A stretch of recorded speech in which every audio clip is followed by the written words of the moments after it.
De chronique. La drôle de chronique. De rire et chanson. Tristan Lucas, bonjour Tristan. Bonjour et merci de m'avoir écouté jusqu'au début. Alors comment on se sent en ce début d'année? On se sent bien gros et gras? Ah oui, comme tout le monde après les fêtes quoi. Ouais, comme tout le monde, tu crois pas si bien dire. Hein. Le monde est devenu gras. Le monde occidental en tout cas. La preuve, le repas des fêtes, on le prépare comme si on préparait une transhumance et qu'il fallait stocker un maximum de gras. Alors que ça va en vrai, les supermarchés vomissent de la nourriture et les congèles débordent. En fait, on est tous devenus des putains de survivalistes de chez Picard. C'est vrai. Et vous pendant les fêtes c'était comment chez les Lucas? En cette année, on a fait léger. Hein, en entrée du gras de cancer d'oie tartiné.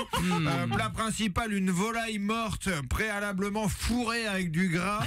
Et on termine par du diabète à la crème anglaise. Hein, c'est simple, chaque Noël, c'est un remake de La Grande Bouffe de Marco Ferreri. C'est un réalisateur italien, Marco Ferreri. Oui, ça va, on a la ref. La Grande Bouffe est sortie à Cannes dans les années 70. Ouais, bon, je précise, hein, sur Rire et Chanson, les auditeurs, tu leur dis Ferreri, ils entendent Ferrero ou Ferrari. Alors du coup, ils s'attendent à ce qu'on bouffe du chocolat ou qu'on balance le générique de Turbo. Et ben voilà, les beaufs ont retrouvé leur repère. Bon, en tout cas, tout le monde ne fait pas un remake de La Grande Bouffe à Noël. Tu rigoles? La France entière termine avachie sur le canapé avec des relents. Une fin de repas de Noël dans une famille française, c'est un concerto de borborigme. C'est simple, on rote gras. Si à ce moment-là, il y a un petit courant d'air dans la maison, le SDF au bout de la rue, juste en inspirant Noro, il prend 3 kilos. Non mais là tu nous décris comme si on était des monstres. Mais je sais pas si on est des monstres, mais on en fabrique, hein, au sens propre. Au sens propre. Bah C'est oui, bien. le fatberg, vous connaissez pas le fatberg? C'est un iceberg de gras. Ça se forme entre autres avec le jus de cuisson de la dinde que l'homme jette dans l'évier. C'est la société de consommation qui fait un remake de Titanic.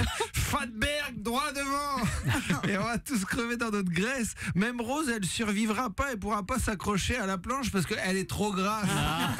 Et ça existe vraiment le Fatberg? Mais oui, à Londres, la semaine dernière, il y a eu des risques que ça fasse déborder les égouts. Ça peut mesurer 1 km de long et peser jusqu'à 300 tonnes.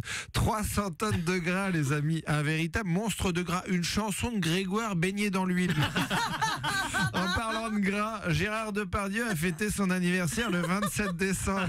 Et ça tombe bien, j'ai lu son dernier livre pendant les vacances. Alors je vous laisse avec une citation de Gégé. Oh. Je suis parfois un innocent, parfois un monstre. Merci de nous avoir digéré jusqu'à la fin. C'était la drôle de chronique de Tristan Lucas.